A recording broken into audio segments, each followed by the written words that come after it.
Hi, everyone. Welcome to the Lymphoma Research Foundation's Update on Mantle Cell Lymphoma webinar.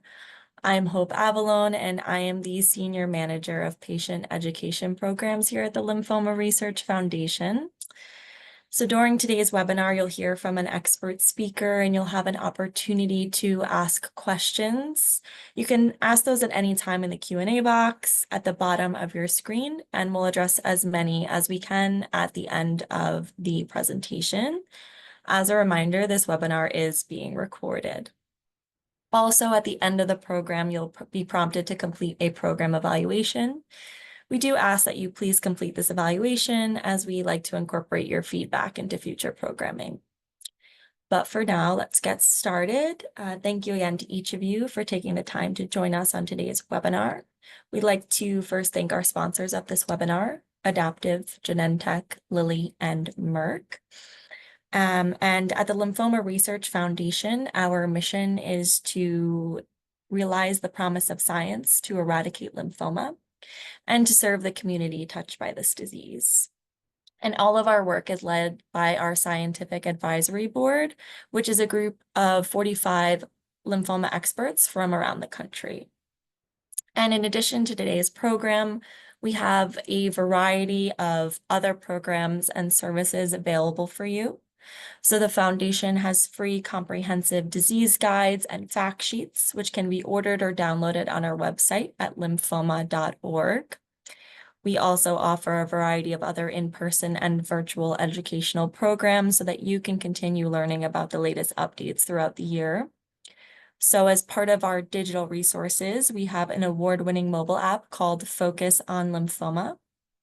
The app provides helpful disease content as well as unique tools to help patients better manage their lymphoma.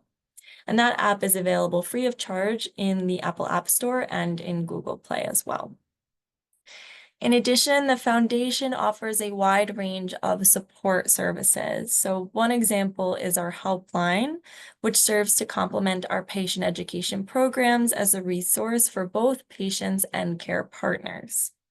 The helpline has master's level trained staff who provide individualized information on all types of lymphomas, as well as information on treatment options, clinical trial navigation, and connections to resources, such as financial assistance. We also offer a peer support program called the Lymphoma Support Network. And through the Lymphoma Support Network, we can connect patients and care partners with others who have been through similar experiences for emotional support. And I also wanted to briefly highlight two upcoming in-person programs, both of which will have breakout sessions dedicated to mantle cell lymphoma. So our West Coast Lymphoma Workshop, which is a one-day event, will be held in Los Angeles on September 14th. And the MCL session will be hosted by Dr. Tysel Phillips from City of Hope. The Educational Forum, which is a two-day event, will be held in Brooklyn, New York on October 26th and 27th. And the Ed Forum MCL session will be led by Dr. Anita Kumar from Memorial Sloan Kettering Cancer Center. And both of these educational programs will also provide the latest information about lymphoma, current treatment options, and patient support issues. And they'll have plenty of other sessions that you might be interested in as a patient or a care partner. So you can view the agendas and register for these programs at lymphoma.org/programs. But for today, we have a wonderful program planned for you. And I'm honored to introduce our speaker, Dr. Rahul Lakhotia. Dr. Lakhotia is a medical oncologist and clinical researcher, and he's currently an assistant research physician in the lymphoid malignancies branch of the Center for Clinical Research at the National Cancer Institute. Thank you so much, Dr. Lakhotia, for speaking at our program today, and I'll now turn the talk over to you. Fantastic. Well, thank you for having me here. Let me see if I can share my slides.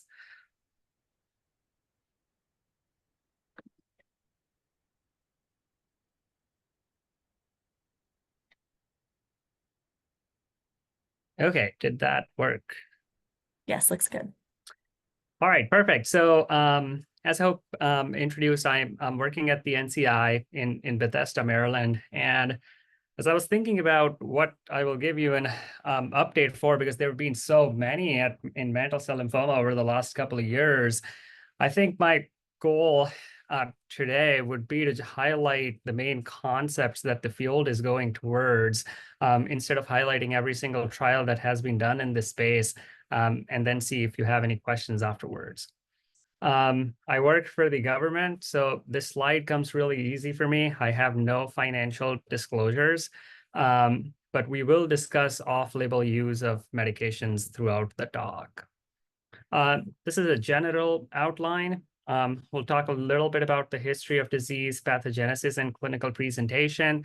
I wouldn't spend a lot of time because I think most of the audience is familiar with these two aspects of mantle cell to some extent. We'll talk a lot about treatment choices and how that paradigm may be shifting a little bit. And I think we will discuss at each line or each particular situation at that slide instead of going in order for the whole presentation. So mantle cell lymphoma is not really a previously or old known disease. First described in 1980s, so just about 34 years ago, and only added to the WHO lymphoma classification about 30 years ago. So once you identify it as a separate entity, that's where people focus on it a little bit more. It gives you more bandwidth to do research in that particular entity. So not really a very old known entity, just about 30, 35 years old. However, the incidence pattern suggests that the incidence seems to be increasing. Now, and that is in contrast to some of the other lymphomas that I have pointed out here. Overall non-Hodgkin's lymphoma that encompasses mantle cell lymphoma too, follicular lymphoma, and large cell lymphoma. Part of it may be because our tools of diagnosing are getting better, but typically when that happens, we diagnose early stage disease a little bit more. For mantle cell lymphoma, most patients are stage 4, and we are diagnosing more patients with advanced disease. So the tools may be a part of it, but the rest of it remains unexplained why that incidence is increasing over a period of time. Some of the audience may be familiar with this, but most mantle cell lymphoma patients carry this characteristic 11-14 chromosomal translocation. What it means is that a part of this chromosome 14 breaks and goes close to chromosome 11, which puts these two genes in proximity to each other, the IGH and CCND1. The function of the CCND1 gene is to increase cell proliferation or get the cell into growth phase. And by going close to this IGH cell, it gets a positive stimulus to keep doing it and thereby making it carcinogenic or cancerous. It's found in over 90% of patients with mantle cell lymphoma. And in patients where cyclin D1 or this translocation doesn't exist, there are other proteins called cyclin D2 and D3, which are nearly always found when you don't find the cyclin D1. So it seems to be a pathognomonic feature of this disease. Clinical presentations are extremely variable. Classically, it's been divided into two categories: classic mantle cell lymphoma and leukemic non-nodal mantle cell lymphoma, or the indolent type of mantle cell lymphoma. The classic mantle cell lymphoma presents more with enlarged lymph nodes. Patients can have more swelling, pain, some constitutive symptoms, fevers, night sweats. The indolent or leukemic non-nodal type presents more with elevated white cell counts and enlarged spleen, and some symptoms like abdominal discomfort and or low cell counts related to enlarged spleen. It grows slowly, but most patients with indolent or leukemic non-nodal type of mantle cell lymphoma do not have really large or enlarged lymph nodes. Involvement of GI tract is almost universal in patients with mantle cell lymphoma, Most patients don't have gastrointestinal symptoms or intestinal symptoms. But if you do blind biopsies of intestines or stomach, most patients with mantle cell lymphoma will have disease there. And last thing is, nearly always patients with mantle cell lymphoma are stage 4, which essentially means that it goes to diseases out to places outside of lymph nodes, either in the intestinal tract or in the bone marrow or in the blood. So that staging system for lymphomas is not the most informative when it comes to mantle cell lymphoma, because almost always it's stage 4. Several prognostic factors have been identified, and they seem to hold the test of truth or sustain the test of truth over a period of time, even with novel therapies. One of the major ones is mutations or abnormalities in the TP53 gene, or 17p deletion is another way to detect it. Patients can have high proliferative rate or high Ki67, which means that the tumors, when you look under the microscope with a certain stain, it just stains highly positive for active cell turnover or active cell growth. And lastly, there's a type of mantle cell lymphoma called the blastoid variant of mantle cell, which has larger cells, less dense nucleus, as you can see, like lighter purple, as opposed to classic mantle cell lymphoma, which is smaller cells, dark purple nucleus. And all three of these factors, TP53, Ki67, and blastoid variant of mantle cell lymphoma, are associated with worse outcomes or poor prognosis. There's a clinical index called the Mantle Cell Lymphoma International Prognostic Index, or MIPI for short.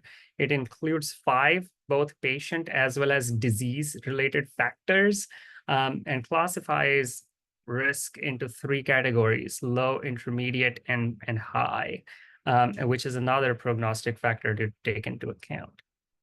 I think that these prognostic factors help to a certain extent, but also following patients over a certain period of time probably gives you the most information and their clinical presentation for who needs treatment right away, and what kind of therapy to choose for these patients. So in terms of management, there seems to be no apparent downside to deferring therapy in certain patients. That may not be the best strategy for everyone, but there are some patients who can go years or even decades, or decade or two at least, without needing any therapy. And if you started every patient on treatment right at diagnosis, then we would be over-treating some of these patients. Often, this is determined based on symptoms, blood work, and tumor bulk. However, these poor prognostic indicators, the Ki67, P53 mutation, as well as the blastoid morphology, may come into picture and guide this decision of when to treat these patients. If it is relatively low tumor burden disease, patients are asymptomatic, would be reasonable to assess clinically every few months, as long as they don't have one of these poor prognosis indicators. Which brings us to, if and when they require treatment, what treatment options exist? And they are manifold, but I think for a purpose of discussion today, I categorize them into 3 different ones. I'll start with the oldest being used, which is chemotherapy. And chemotherapy is kind of a loosely combined group of drugs that act via various mechanisms. But I think a common theme is that it acts at the cellular machinery when the cell is either trying to grow, divide, or just do its regular function. Some of these chemotherapies damage the DNA. Some of them act on the microtubule, which are proteins that are necessary for these cells to just divide. Some of them inhibit enzymes that are necessary for these cells. I think a crucial similarity between these agents is that they are not specific to lymphoma cells.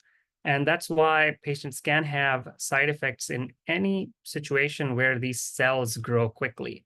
For example, hair fall, because the hair follicles grow quickly, can have diarrhea or mucositis, mouth ulcers, stomach ulcers, because the lining of the intestine and mucosa grows quickly. So anything that grows quickly is at potential risk of dying when you give chemotherapy. Then came along targeted therapies. And as the name suggests, these are molecules or drugs that bind to a specific target, either on the surface of lymphoma cells or within the lymphoma cells, either in the nucleus, cytoplasm, wherever, and then inhibit a specific function or a pathway that those lymphoma cells use to survive. So in that way, they are relatively selective. And I put relatively in there because they do have some off-target effects. So they don't have zero side effects. They have different side effects, and usually compared to chemotherapy, lesser side effects with some of these therapies. I put immunotherapy as a little bit in a separate category, but they're also somewhat a part of targeted therapy in a way that they usually bind to a particular antigen or a particular protein that is there on the cell. But the goal here is not to kill the cell directly or suspend that cellular machinery, but instead to leverage body's own immune system against lymphoma or against cancer. There are various types of immunotherapies that exist, commonly used for mantle cell lymphoma, or the oldest one is this anti-CD20 antibody. Commonly used are rituximab and obinutuzumab. So these bind the CD20 antigen expressed on the cell surface. The CAR T cells, which are genetically engineered T cells and infused into a patient, and we'll talk more about these. And bispecific antibodies, which function similar to CAR T cells, but patient cells do not need to be engineered. These are off-the-shelf or ready-made antibodies that can be infused, and we'll discuss a little bit more. And then lastly, we'll talk about a concept of autologous stem cell transplant, which essentially is a way of giving really high doses of chemotherapy to patients. So if you were to give these high doses of chemotherapy to patients with mantle cell lymphoma, their bone marrow would be unable to revive because this would be too toxic and they'll die from that. So one way to avoid it and still be able to give these high doses is to collect the stem cells before giving chemotherapy, give the high doses of chemotherapy, and then use those patients' own stem cells as a rescue post-chemotherapy. And eventually those cells will reconstitute the immune system and cell counts will recover and allow you to be able to give these really high doses of chemotherapy. So with this, we'll start talking about how to treat mantle cell lymphoma patients and what have been the dogmas in the field, first for the first-line treatment and then in relapsed and refractory setting. For first-line treatment, the choice of therapy historically has depended on how fit, young, and or functional the patients are, how many comorbidities they usually have, and broadly divided into two categories. Either they are eligible for the autologous stem cell transplant or not eligible for the auto transplant. So the younger fit patients usually are the ones who would be eligible, and the older patients who have more comorbidities may be ineligible for the autologous stem cell transplant. That's how it's historically has been divided, and those lines are getting blurred more and more as we get newer therapies approved in mantle cell lymphoma, and we'll talk a little about it. So this is the conventional schema for patients who are eligible for auto. Younger fit patients, they typically are recommended to get induction chemo immunotherapy. So this is anti-CD20 antibody along with chemotherapy, followed by autologous stem cell transplant, and then maintenance rituximab or CD20 antibody. What's been known or been evident lately for younger patients that cytarabine as a part of induction chemotherapy has an added advantage compared to other drugs.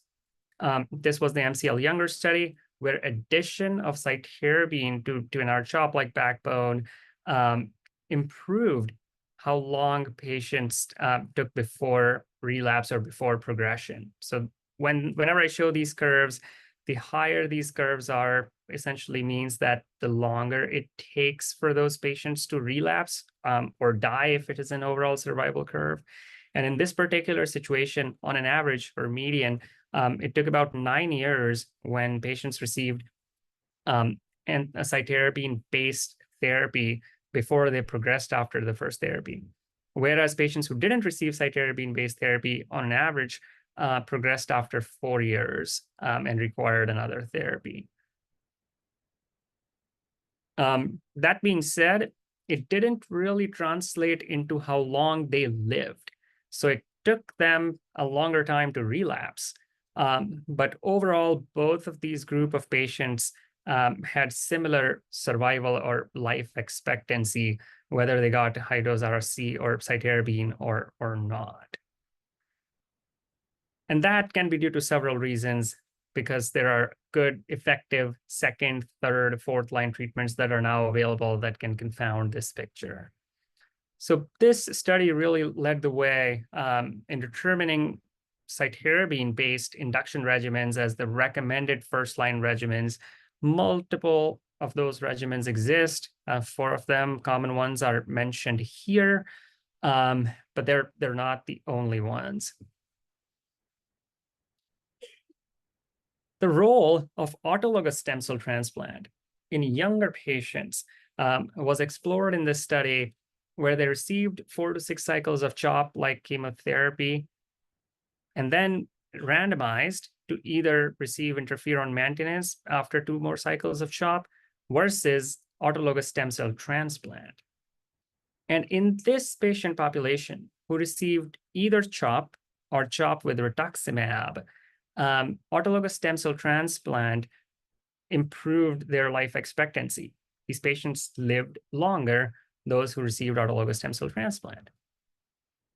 That being said, half or majority of this study was done before rituximab came about, and a post-study analysis which looked at patients who actually received rituximab as part of chemotherapy actually did not benefit significantly from autologous stem cell transplant. A majority of patients here did not even receive rituximab, so it's difficult to generalize this data.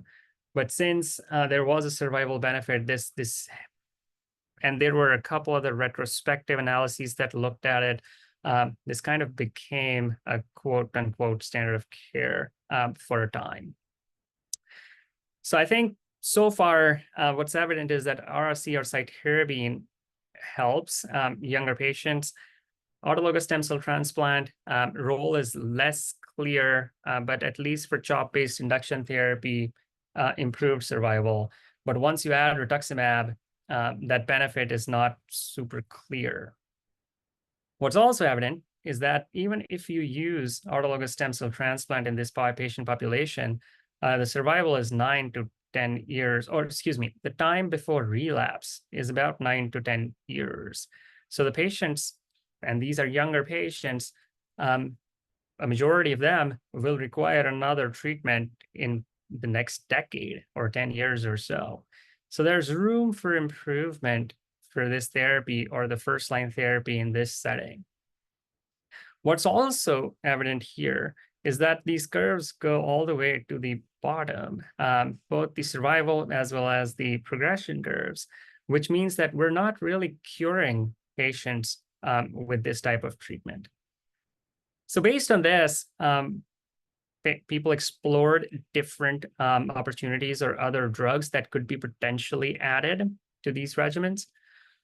One of the front runners were these Bruton tyrosine kinase or BTK inhibitors. So the B cells, which are also the lymphoma cells or malignant cells in this situation, Their role is to neutralize pathogens. So these are bacteria, viruses. The way they do that is they produce an antibodies in response to bacteria, viruses, fungi, whatever pathogen invades our body. Typically, when that pathogen or that antigen attaches to the B cell receptor, so there are receptors on the surface of these B cells, it activates those B cells and activates this B cell receptor signaling pathway. And BTK happens to be a critical enzyme associated with this BCR signaling pathway.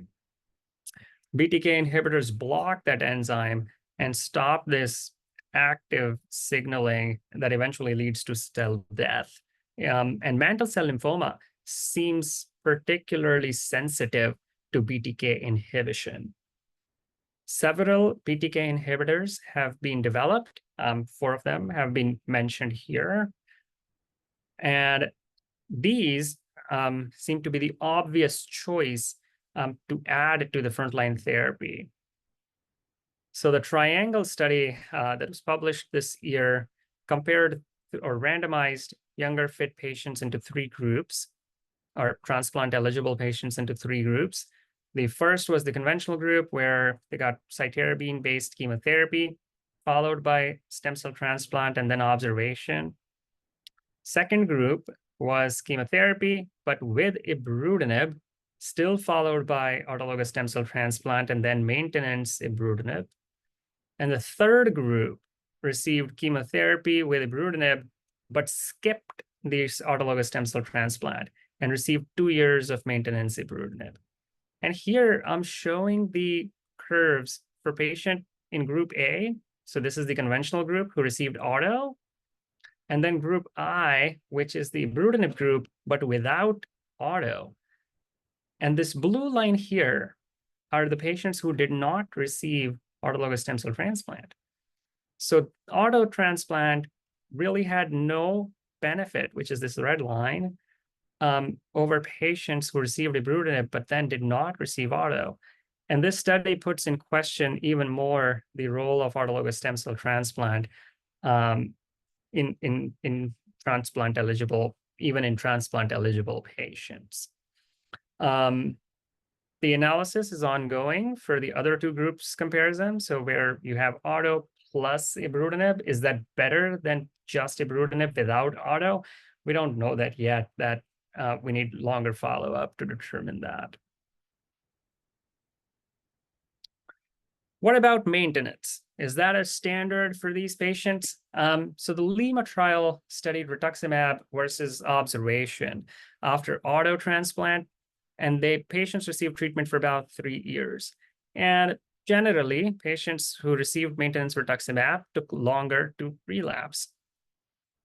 A longer-term follow-up that was recently published showed that there was no overall survival benefit. So even though it delayed the relapse for these patients, it didn't help them live longer. And then the COVID pandemic also helped us understand that all these maintenance therapies, whether it's rituximab or lenalidomide, others have additional toxicity just by being given for a prolonged period of time and immunosuppression. Maintenance len by itself seemed to be too toxic to recommend as individual therapy. So the role, yes, it is one of the standard recommendations to use rituximab, but that is still will need to be addressed after incorporation of this BTK inhibitor in this triangle study. There's a couple other studies who are looking, or phase 3 studies that are looking at addressing some of these questions for transplant-eligible patients. The ACOG ACRIN 4181 study randomizes patients to chemotherapy alone with bendamustine rituximab and cytarabine versus a newer generation BTK inhibitor, acalabrutinib, with bendamustine rituximab, and then acalabrutinib with bendamustine rituximab and cytarabine. So looking at both the questions, does BTK add? And second, does it add only to BR, or does it also add to a cytarabine-based induction regimen?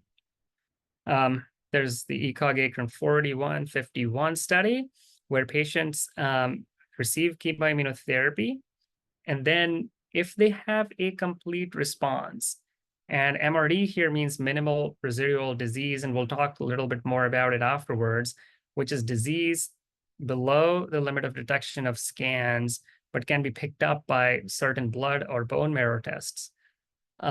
If the patients are in response and negative for minimal residual disease or MRD, then they are randomized to receive auto transplant versus maintenance rituximab or maintenance rituximab alone. So it's looking at really these patients who respond well to chemotherapy, do they need auto transplant or not? And the results are not out yet, so we'll follow them.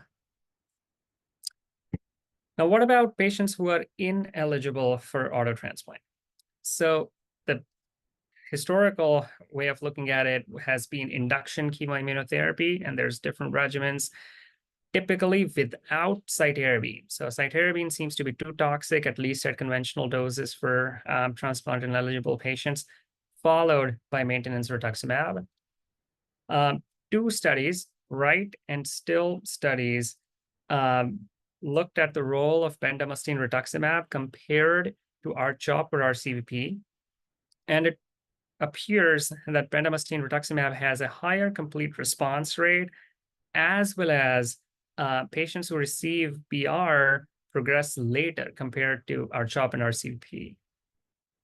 So it is or became one of the preferred induction regimens in these transplant-ineligible patients.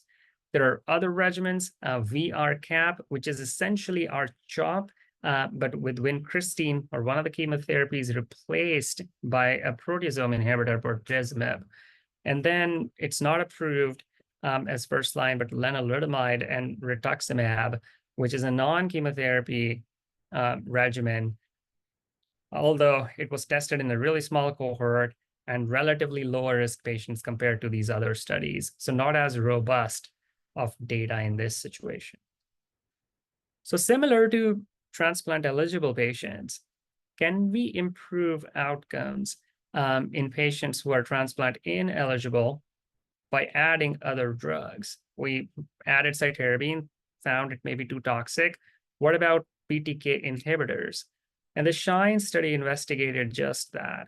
Addition of ibrutinib to bendamustine and rituximab delayed the progression, so patients progressed later.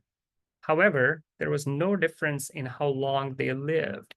And one of the reasons for that was because they had a higher rate of infections and atrial fibrillation, which is a common toxicity with BTK inhibitors. So this may, or it improved how long patients took before progressing, but then added toxicity. And after this, the approval for ibrutinib was actually withdrawn from the US market. There's multiple other studies that are now looking that, okay, well, if we add something to chemotherapy, it's too toxic. What if we omit chemotherapy entirely and we just use newer drugs or targeted agents and or immunotherapies in combination? And what happens then? So I put 6 of these here. These are not the only ones. Using doublets or triplets, so 2 or 3 drugs together, you can see complete responses, which means that we can't see the tumors anymore on a scan in anywhere between 70 to 90% of patients. But the follow-up data is not mature. Most of them have stopped, well, don't have more than 2 or 3 years of follow-up, but it looks really promising with 80 to 90% of patients not having progression at almost 3 years after some of these doublets and triplet therapies. There are a few ongoing phase 3 studies that are comparing the novel drug-only approach to chemotherapy. So this ibrutinib rituximab versus chemo zanubrutinib rituximab versus BR. And these have maintenance as well. And then zanubrutinib rituximab. And if patients have complete response, then randomize to either do maintenance or not do maintenance in this patient population. And these results are awaited but have the potential to be practice changing or adding to the practice. What about maintenance therapy in transplant-ineligible patients? This is after our CHOP. It showed that patients progressed later, patients lived longer if maintenance rituximab was given after our CHOP. Well, so maybe that's the case for everything. Not really. When in a prospective study after bendamustine rituximab, there seemed to be no additional benefit of adding maintenance rituximab. However, there were 3 retrospective series that showed an improvement in survival by adding maintenance rituximab. So this still remains a discussed or controversial subject, and people have different opinions in adding maintenance rituximab after bendamustine rituximab in this patient population. As we discussed previously, higher doses of cytarabine were too toxic. What if we use lower doses of cytarabine for this patient population? So this is bendamustine rituximab with low dose cytarabine in elderly patients with mantle cell lymphoma. 57 patients, it worked pretty well. 81% did not progress at 2 years. However, over 70% patients needed to have their doses reduced because of toxicity. 11% had serious infections, and the protocol had predefined relevant toxicity that included infections, low blood cell counts, and the studies exceeded that pre-specified toxicity boundary. So potentially still too toxic. So that was for frontline treatment. Now we'll be looking at patients who progress or relapse. So it's categorized differently. Relapse disease is when patients have a complete response and then the disease comes back. Refractory means that they fail to have a complete response after the first-line therapy. Typically, refractory disease has worse prognosis than relapsed disease. And with each subsequent relapse, the life expectancy keeps becoming shorter and shorter, the prognosis declines.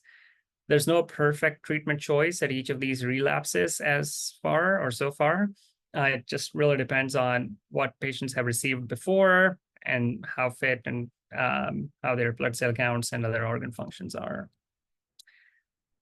The mainstay of treatment of relapsed refractory mantle cell lymphoma has been the covalent BTK inhibitors. And covalent is just a way of how they bind to the receptor or to BTK.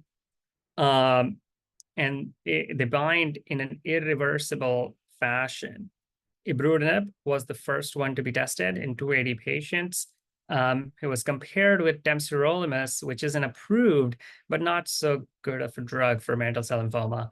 About 70% patients had a response, 20% had a complete response, and it was better than temsirolimus.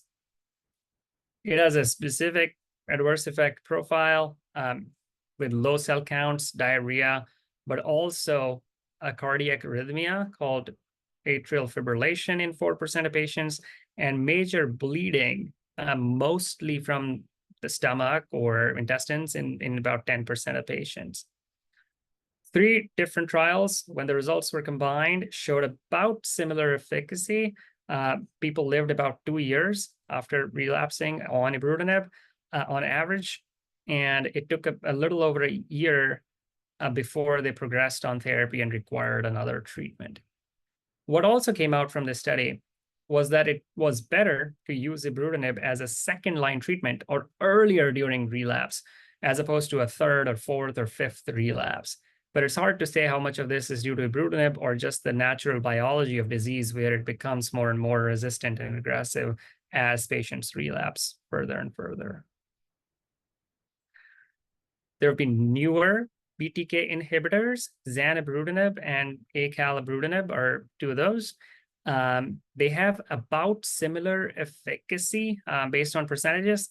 About 40 to 70% of patients have complete responses.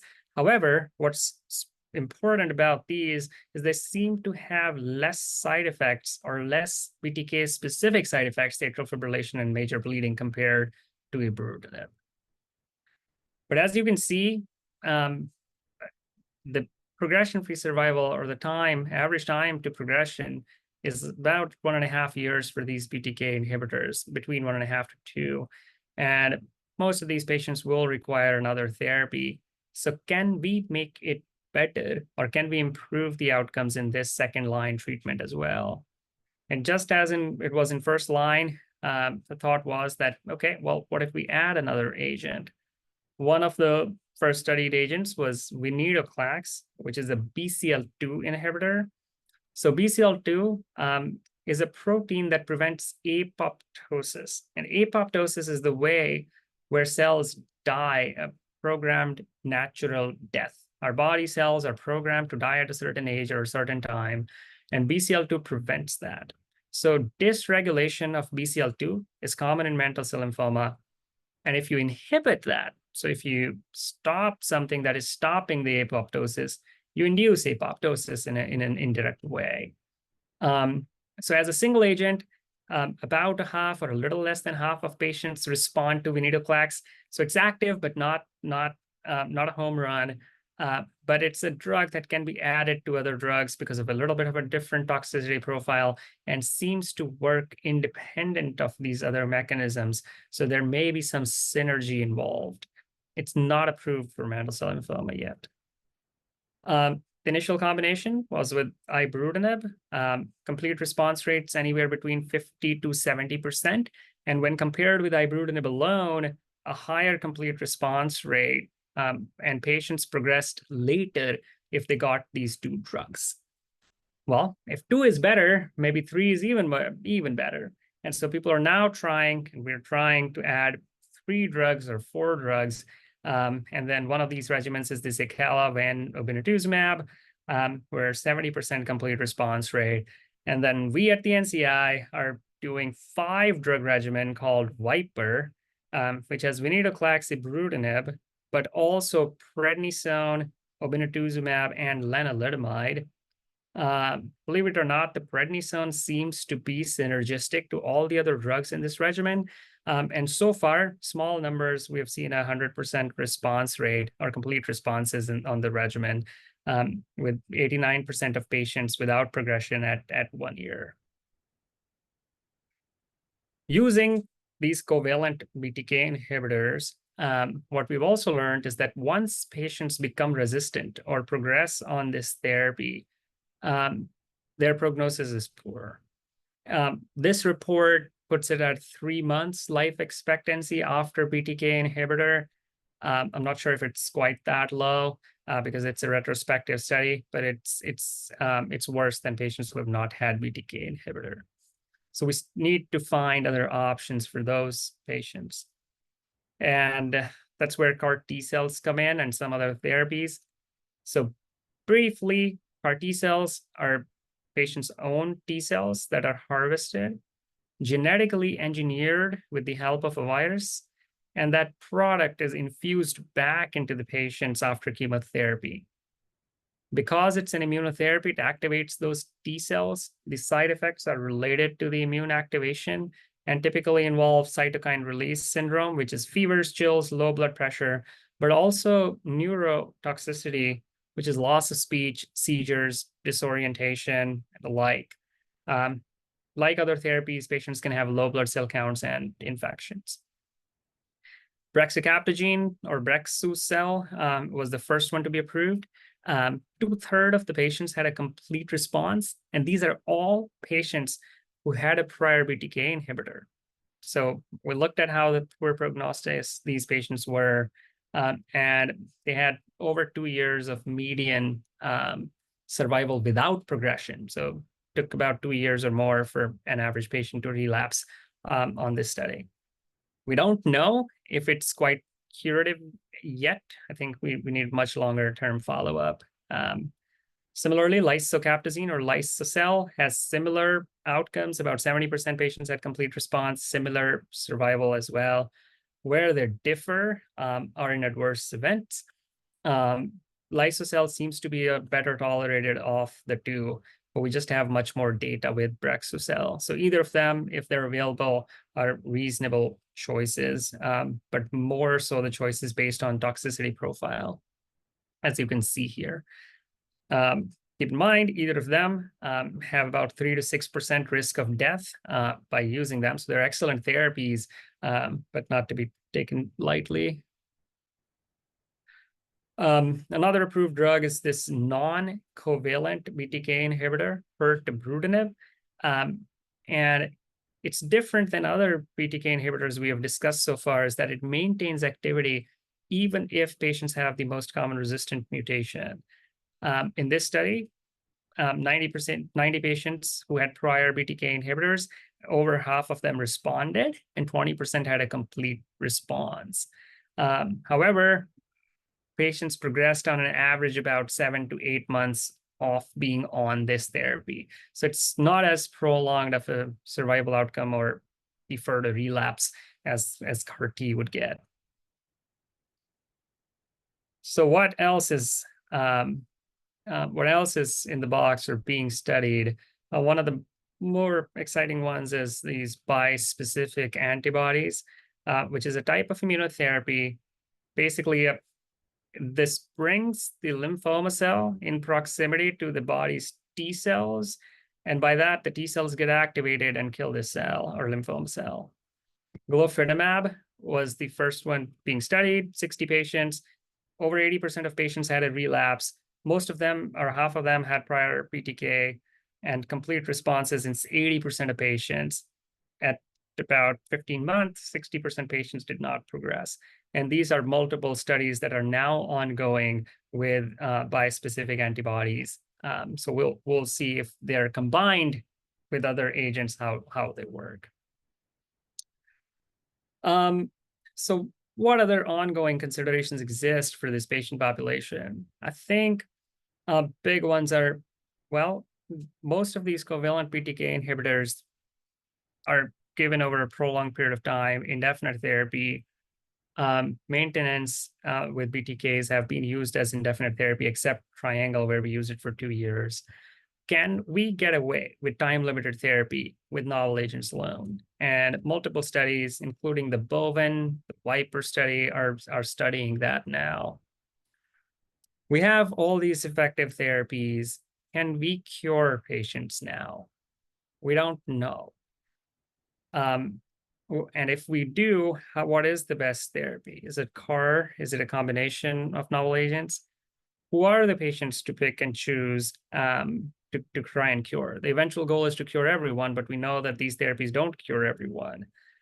So who are the patients to prioritize? Is it the high-risk patients or the low-risk ones where the disease can be cured? And cure is defined retroactively, which means that you give treatment, patients go into remission, and they don't relapse for 10, 15, 20 years until they die of something else. Is there another way to measure disease that is not read on scans and identify that possibility of cure beforehand? And that's one of the ways where measurable residual disease, or MRD detection, comes in. It detects disease below the limit of detection of imaging scans. And there are various ways to measure. Historically, flow cytometry has been used, but lately, circulating tumor DNA detection has been incorporated into studies. So what is that? That's basically, as the lymphoma cells grow, they shed DNA in the bloodstream. And that DNA can be picked up by next generation sequencing. Different assays are available to test that.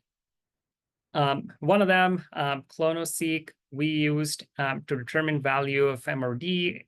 It was prognostic across different settings. We have known that from flow cytometry data and from European studies of that. clonoSEQ continued to be prognostic as well. As early as after 2 cycles, patients who were negative or MRD negative by clonoSEQ had a longer time until relapse. And that difference between patients who were positive versus negative sustained even after end of therapy. Its prognostic value seems to be there after CAR T cell therapy too. This was just 14 patients, so we do need more data to affirmatively say so. And then to look, or can this identify relapse before imaging? Theoretically, it's picking up disease that is below the level of detection of scans. In this retrospective study, all but one patient had disease detected by this MRD assay prior to imaging. But in our chemotherapy bortezomib study that I just showed with clonoSEQ, about 40% of patients did not have detectable MRD before relapse. So is it the specimen that we were used was different? We used serum, plasma was used here, so we need more clarity on that. Is it that different assays are different in this setting? All of that needs to be explored. And then there's various ways where MRD can be incorporated and is being incorporated in future studies. One of them is to reduce or potentially reduce the intensity of treatment in patients who have already responded. So this EA or ECOG-ACRIN 4151 study, patients who get chemoimmunotherapy, if they're MRD negative, they're randomized to get autologous stem cell transplant or not. And we'll try to find if stem cell transplant helps those patients or not. In patients who don't clear their MRD, who still have MRD detected after treatment, should we switch therapy, go to something else if it's not working? How can that be incorporated? Can it detect relapse before imaging? And if it does, can we decrease or omit imaging for patients who require follow-up? It's a burden. Patients require scans for 20, 25 years. And then lastly, can it dictate maintenance? Right now, it's empiric maintenance for patients. Can it identify patients who need maintenance versus not? And all of these areas are being explored now in the studies. So with this, I thank my mentors, Wyndham, Mark, and Lou at the NCI, along with our clinical path and research team. And a big thanks to Lymphoma Research Foundation for having me on the webinar. Thank you so much, Dr. Lakhotia, for your presentation. I think it was a great overview of all the updates. And now we're just going to get into some questions. I think you did end up addressing a lot of them, but we are going to get to a few with the rest of the time that we have. Starting off with something that you addressed in the beginning. If you don't have TP53, the TP53 gene affected or blastoid at initial diagnosis and for 4 years after, can those conditions eventually develop? So typically, mantle cell lymphoma is unlike follicular lymphoma or marginal zone lymphoma in that way that it doesn't necessarily transform to a diffuse large lymphoma, B-cell lymphoma, or an aggressive lymphoma. So what I mean to say is, if patients have classic mantle cell lymphoma and not blastoid, most often it stays that way.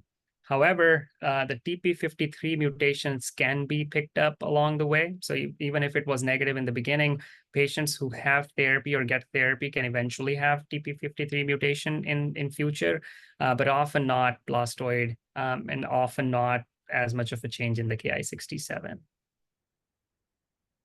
you.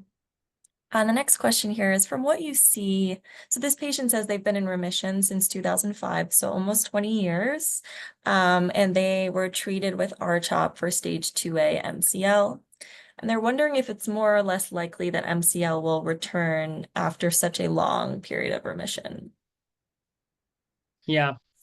So what we have looked at in the R-CHOP studies is that the longest we have followed patients, eventually nearly all patients relapse.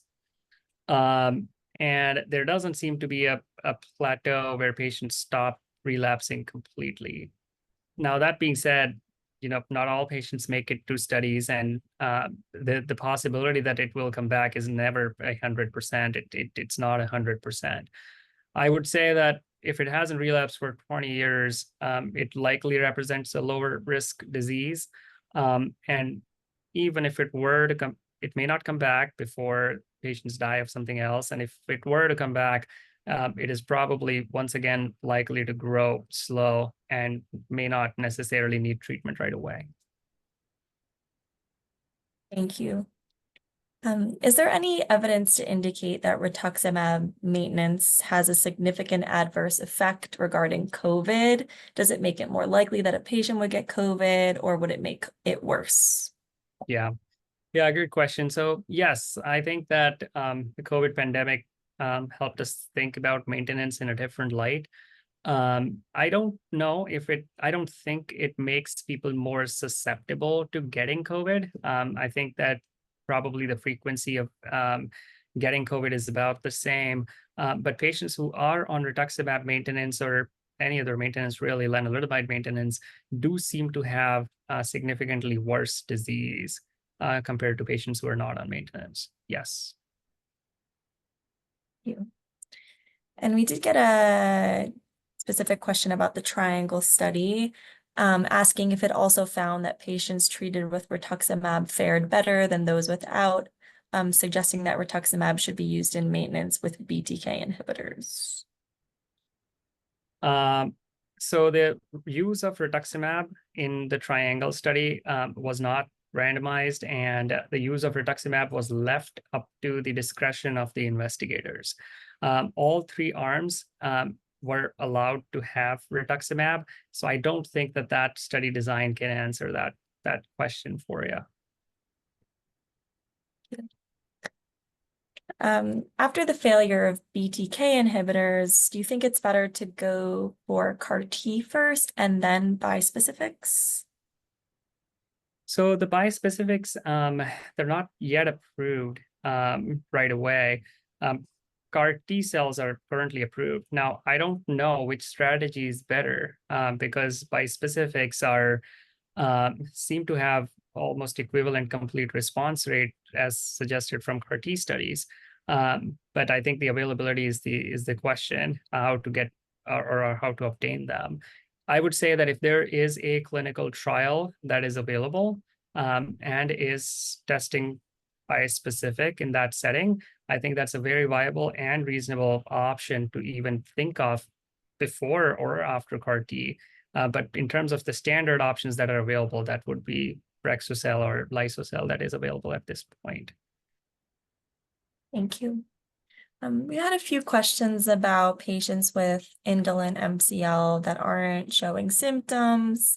This one person says that my oncologist is taking a wait and see approach since chemo won't be effective yet. Is there anything that they can do in the meantime or any treatment that can be applied now? And also, how common is it for you to not show symptoms for a very long time? Yeah. So most patients who have mantle cell lymphoma will have symptoms in a matter of months or a few years. The indolent, and I don't know how, because the definitions of indolent mantle cell lymphoma have been so variable. So I'm taking it to mean that this is indolent leukemic non-nodal type of mantle cell lymphoma. Some of those patients can go for years, just like CLL, without requiring treatment. 5-10 years as well for some patients. And often the treatment is because the cell counts eventually go down or the spleen starts becoming so big that it starts causing problems. So if it is not causing any problems, there seems to be no apparent downside to waiting. That has been looked at in both prospective and retrospective studies, and it sounds completely reasonable to wait. But once you have symptoms or any organ dysfunction, that would be the time to start treatment. Waiting does not seem to decrease the efficacy of treatment. And that's the other reason to wait is that we have effective therapies when we need them. So if we have therapy that worked 50% of the times, then waiting makes no sense because you're flipping a coin when you need it. But if we have therapies that work 95% of the time, then it's likely that it will work when you need them. And if you don't need treatment for another 5, 7, 10 years, guess what? There are better therapies that are also coming along that may become an option that are not an option at the moment. You so much, Dr. Lakotia. Looks like we're at time for today, so we're going to wrap up. I wanted to thank everyone for joining today's webinar. Please remember, if you have any additional questions, I know we have some questions left over, you can always reach out to our helpline. I'm going to say the number in the email. That's 800-500-9976. And the email for the helpline is helpline@lymphoma.org. And I'm sure you didn't get a chance to write those down, so both of them will be at lymphoma.org for you if you'd like to take advantage of that. But I want to thank you again, Dr. Lakotia, for your time today, and I hope you have a great rest of your day. Thank you, and thank you all for joining. Take care, everyone. Bye.